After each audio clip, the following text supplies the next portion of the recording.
Hi, my name is Todd Leonard. And my name is Herb Montgomery, and we're just talking.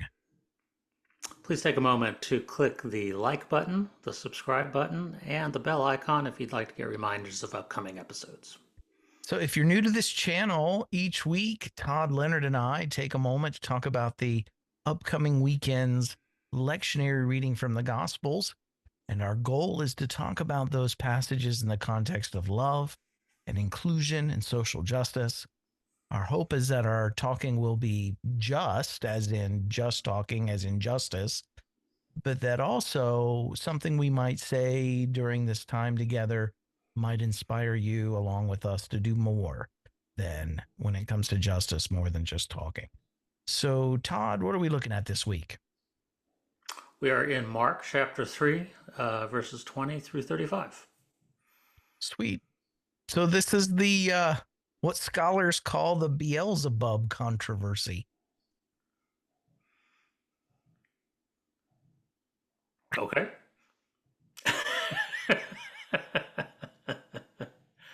I've not heard that before.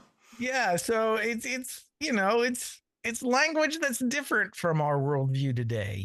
They were, I think that folks, especially in the Markan community, majority of them subscribe to an apocalyptic worldview, Hmm. which we've talked about this before on this show. Divides the world dualistically between the seen and the unseen, not in the way the Johannine community did with the flesh and the spirit and one being good and one being, less of a priority or bad, but but in the seen and the unseen, right? Where they believe their worldview. This is pre-enlightenment, pre-scientific age. Their worldview was that there are unseen powers that be, and then there are seen powers that be, and you've got their god who was to restore the kingdom, and but that you had these unseen powers, and this whole hierarchy among those unseen powers like Beelzebub and the Satan and all of that, and they viewed visible empires in the seen world as connected to or conduits of those unseen powers. So they would have seen Rome and uh, those would have been associated with the evil unseen powers. And the hope of restoration would be when God would come in and deliver them from these unseen powers that's expressing itself in Roman oppression. And so Jesus comes in, doing in the story, doing all these exorcism and causing out demons, casting out demons, and before we get too caught up on that language, I mean, the original worldview of the original intended audience of this would have immediately associated this with the Roman Empire. I mean, in Mark, I think Mark 5, is it? Where you have the demoniac where Jesus gets off the boat, sees the demoniac, and asks him what his name is. And he says his name is Legion, which was, the largest military unit of the Roman army. You know what I'm saying? So there's all these associations with the demonic world, not in the way that we have made it after our science within our scientific age, but within their worldview, it would have been very much associated with the concrete world around them. And so I just encourage people this week, don't get lost in all the demonic language here if you don't subscribe to that worldview today. That's okay. They're talking about very concrete, real world things in very mythic or mystical language. Hmm. Roman oppression is the same as demonic possession. Hmm. Roman had a presence that Jesus was doing this symbol of casting them out. And then Yeah. and in the story, he's accused of doing this by, it was the power of Satan that he was casting out demons by Beelzebub, right? And so Jesus's great defense is, how can a house divided against itself? How can that stand? Hmm. Hmm. Be afraid. Yes, he's casting out demons, but be afraid of this life-giving Jesus, because he's really doing it by the sinister. And that tracks for me. Well, it's been that or that type of argument continues to be used. Don't get don't get tricked by all the good things that some of these people are doing because it's all a part of a master deception. So Right. Master plan, uh, dark forces at work. yeah, don't. Be afraid, be very, very afraid. It may look good, but it's just a ruse. Yeah, and you're right. I mean, that's the tactic that's used today. And I wrote about it this week in my blog, especially in the context of social justice. Christians see social justice as, the devil. I shouldn't say Christians, Certain. certain Christians see social justice as, a threat and as the devil and some nefarious work afoot. And it may Mm-hmm. sound good on the surface, but, be afraid of it. There's something sinister behind it. And to tie it into what you were what you were talking about as assigning uh, demonic sourcing to the Roman Empire. Um, Today, they say that social justice is actually Marxism in disguise that is Right. working against capitalism, which is the God ordained way of running the global economics, and Marxism is Todd's not being only sarcastic, everyone. just an He doesn't really believe that. alternative. It's not just an alternative economic program. It is a economic program of Satan. Right. And Those devil worshiping, communists, right, Satan so worshiping socialists. that's right. So it, Don't help the poor. That's not Jesus. That's Karl Marx. that's right.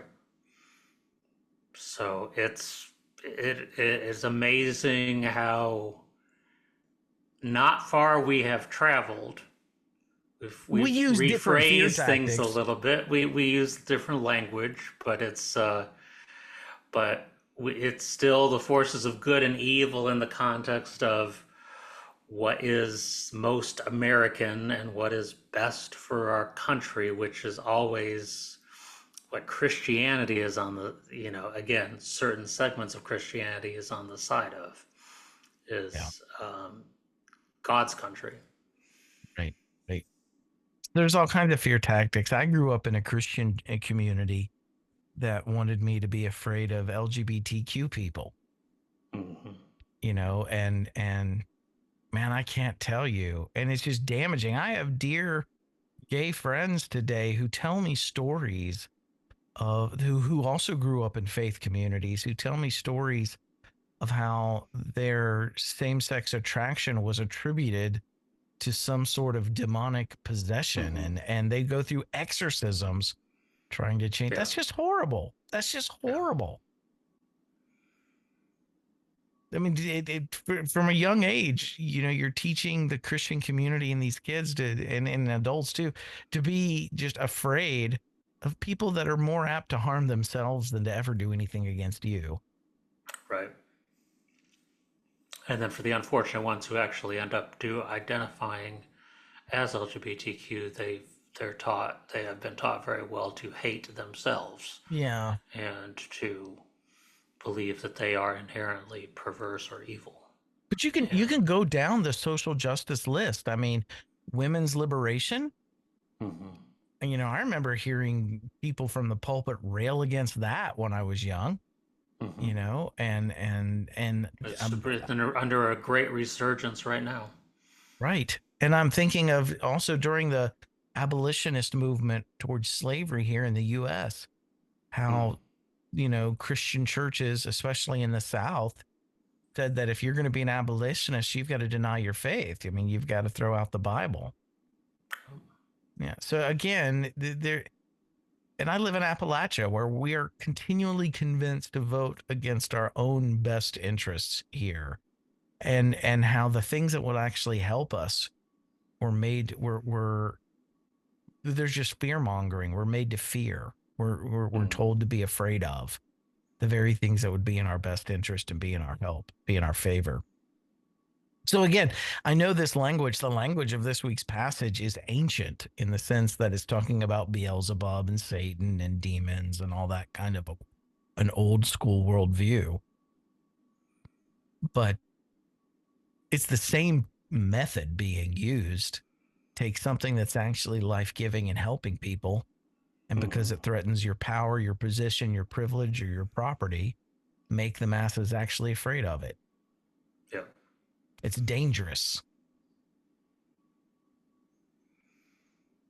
And again, you always just pay attention to where that messaging is coming from, and you never have that messaging coming from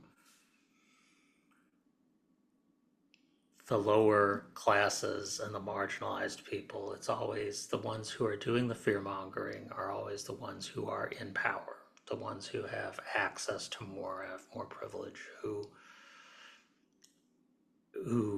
benefit from the system as it is. They're the ones doing the fear messaging, and it is consistent. You can, if you're ever unsure of where it's coming from and who's doing it, just pay attention and you say, ah, yes, it's somebody who has power who's scared of losing it. That is a great point, Todd, that social location matters.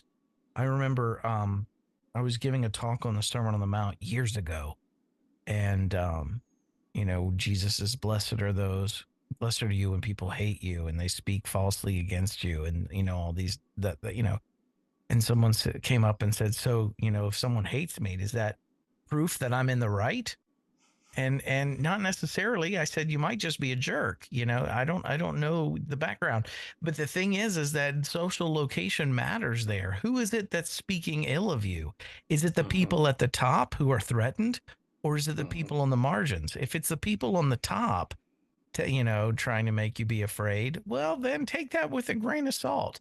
If it's people on the margins who are warning you about something being destructive to them and to society at large, then listen to that. Listen to take that, listen to that. Yep.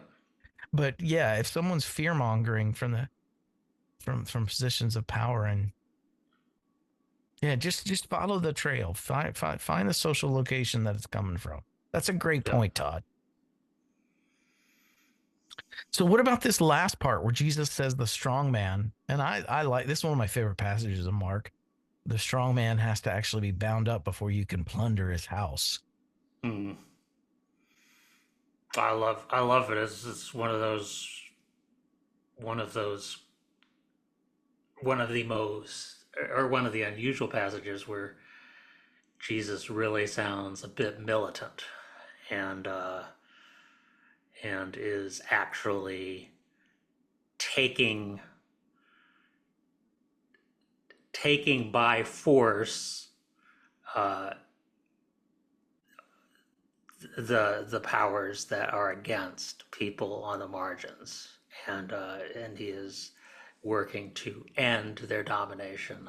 It's one of those where Jesus. I mean, if you think Jesus is a nice, passive guy, this is one of those passages that should make it very clear that he is not to be confused with that image. Yeah, pacifism is not passivism. That's right. That's right. I remember back when I was just being introduced to some ideas around nonviolence. Someone responded to something I had written on nonviolence, and they said, if someone comes into my house, I'm just going to shoot them. And I thought about just that. And I'm not saying that, we should leave our families vulnerable to harm by other people by any means. Um, I'm not saying that, but it's just a weird dichotomy that, you know, there's a difference between those who are standing up for justice and for their rights and those who are wanting to protect their privilege at all cost and their social location at all costs. Those are two different discussions. But in the I'm going to protect my castle, I'm going to stand my ground, in Hmm. that whole context. Jesus, to take this parable and place it in that context is incredibly problematic because Jesus is the guy breaking into the home, going to bind up the owner of the home and plunder their belongings, take Yeah. away their goods. Jesus is the thief in the night. I mean, that's that's a little problematic for the evangelical American Jesus, the white Yeah. Jesus. When we're that's right, and the language very much in evangelicalism is more of that stand your ground, defend the house type of language, protect our God-given liberties Right. and freedoms and power, and You're identifying with the uh, wrong person in the parable. yeah, it's totally on the wrong side of the story. And Yeah. two, I mean, historically speaking, we know that Jesus was talking about the temple, and that was the house, and the strong man Hmm. that owned the temple at that time was the Roman Empire. The Roman Empire had co-opted the temple state, of which the temple was the capital, the seat. And part of Jesus's Jewish renewal message was that the true owner of the temple was going to come back to the temple and set it Hmm. right, put it to right. Hmm. And so when Hmm. Jesus is talking about tying up the strong man, he's talking about Rome and Roman oppression and the unseen powers of the Satan and all that. But then he's also talking about the temple itself and plundering all the exploitation, the goods that had come from exploitation there, Yeah. and returning that back to the poor from which they had been stolen. Yeah. It's almost like a Robin Hood kind of. And I know that Robin Hood historically, I get that, I understand. I'm talking about the legend, Hmm. the metaphorical meaning of Robin Hood that we all grew up with, Hmm. where Robin Hood Hmm. steals from the rich and gives it back to the poor. Hmm. Um, that's what Jesus is doing here. It's that same imagery where, the strong man's got to be tied up, the strong man that has exploited you, taken and done harm. And now we're going to plunder and take all that he's taken from you and give it back to you. And that's just it's just a very different, it's a different picture of Jesus for sure.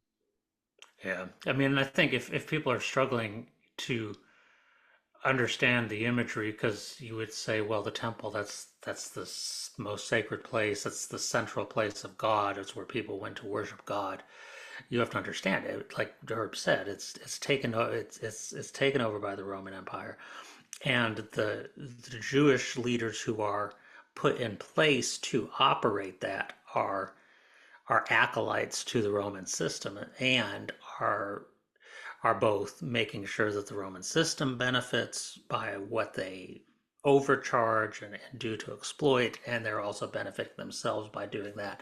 And so it is, you're actually looking at something that has been, I mean, and this language has been used, that has been profaned by political and economic corruption, and that's why we would say today, if as Americans, that depending on who is in office, who is in charge, we might look at the United States Capitol, which is this magnificent temple to democracy that we believe is that represents the best ideals of human government, but look at what's actually going on and say, well, no, it's been co-opted by political powers, by economic powers, and is corrupt to the core. And this, or the same thing with the White House, that depending on who's the resident in the White House.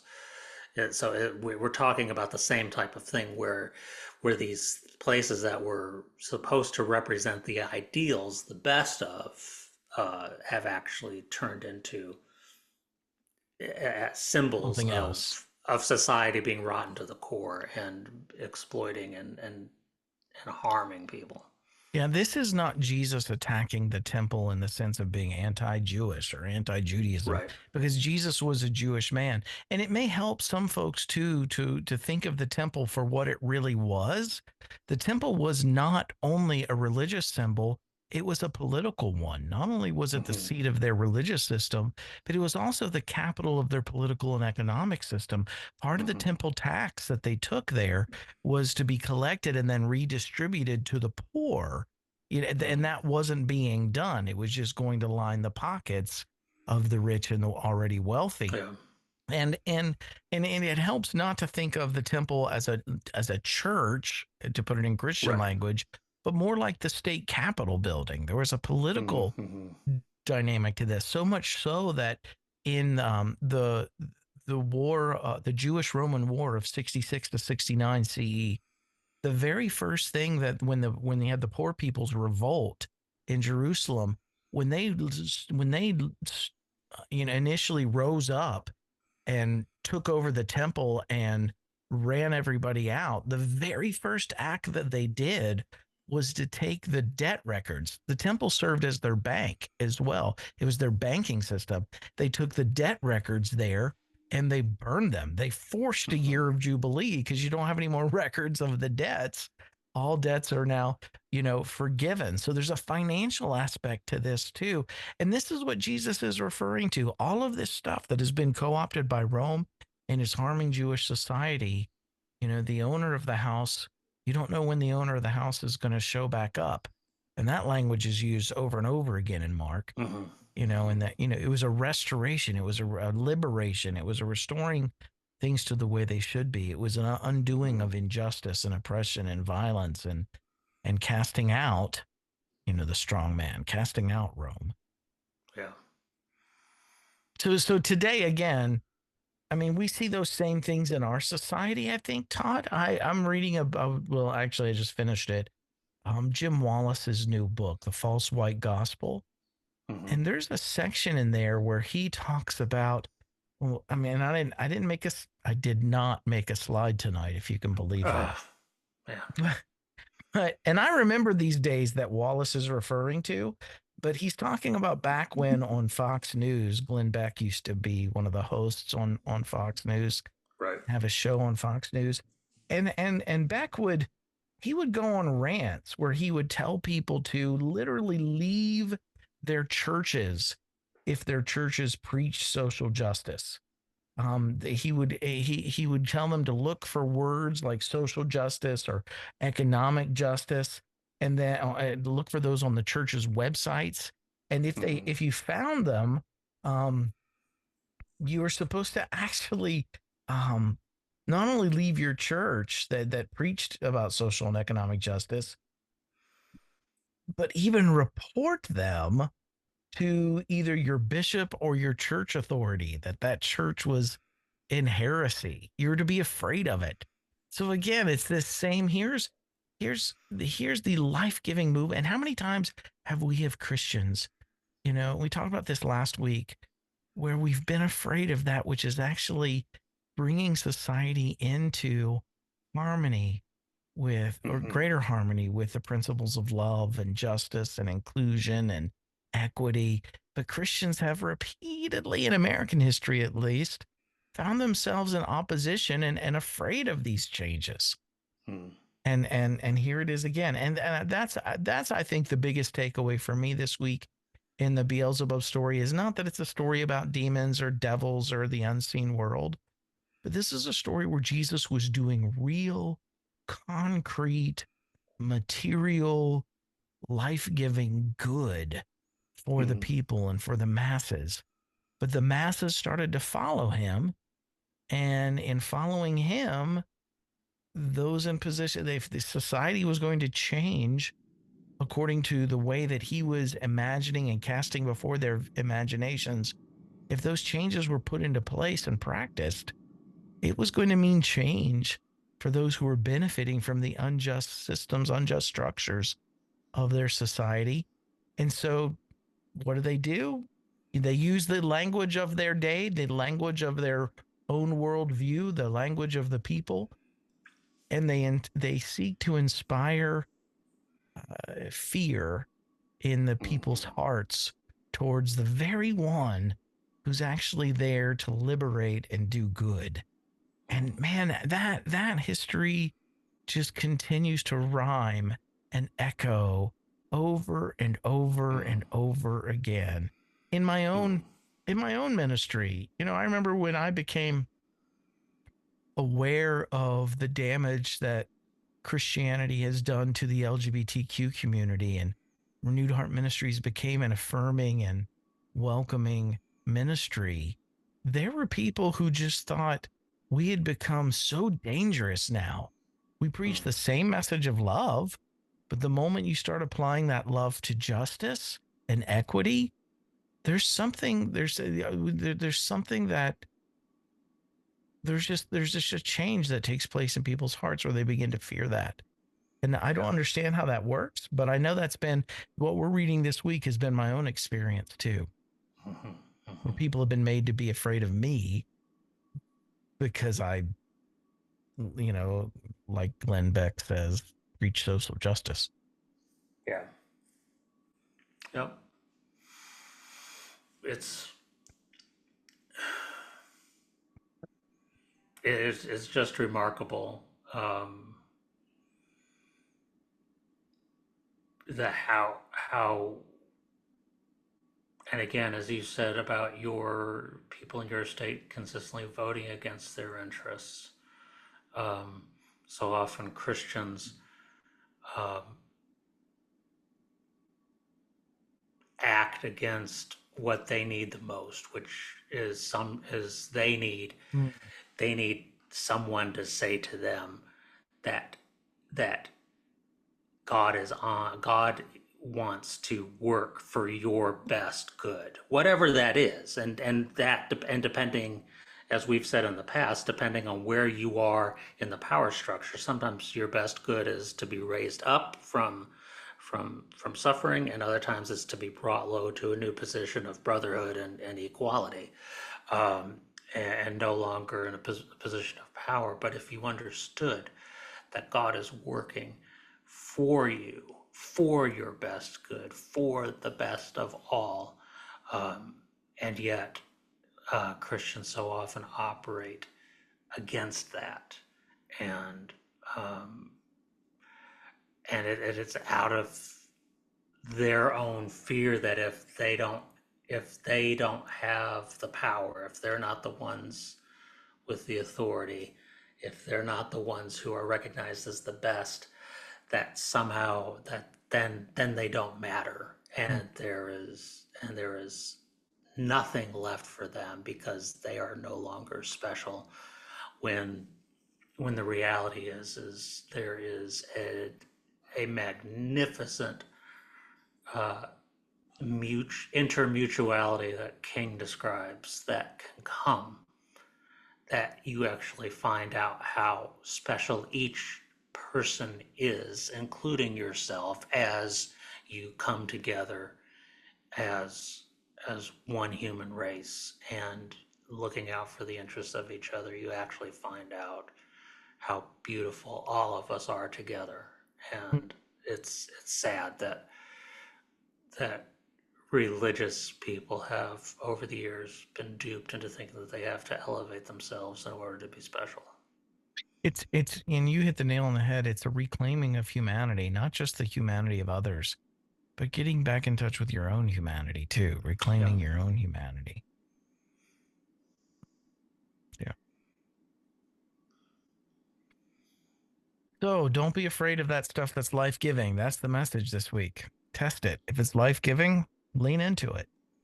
Yeah. Listen to who's Even, yeah, listen to even who's when warning you there's against it. voices, that's right, who are speaking against it. That's right. That's right. All All right. right. And anything else you want to share, her? No, I'm so thankful to be back in Mark. It's a joy, and one day Herb and I will will will be we'll have somebody help us work through our issues with the Gospel of John, and Pray for everything us. will be made will be we'll we'll we'll be reunited with John. Maybe is one day that will happen. But we're so glad to leave John behind for a little while and come over here to a good Just gonna the enjoy my time gospel. in Mark. Yep. So All right. Well, I want to thank everybody who is supporting our work. I want to encourage you, if you're not signed up for Renewed Heart Ministries free resources, go to renewedheartministries.com and check out all the resources there, sign up for the free stuff that's there. And I want to thank those who support Renewed Heart Ministries, enabling us to provide so much of this stuff for free. If you are blessed by Renewed Heart Ministries work and you'd like to join them, you can do so by going to Renewed Heart Ministries and clicking donate. Otherwise, just go to renewedheartministries.com and just poke around. Just take advantage of those resources that are there. Todd, anything else from you? No. All Uh, right. we wish everybody a good week, and we'll look forward to seeing you soon. All right. We'll see you next week, everyone.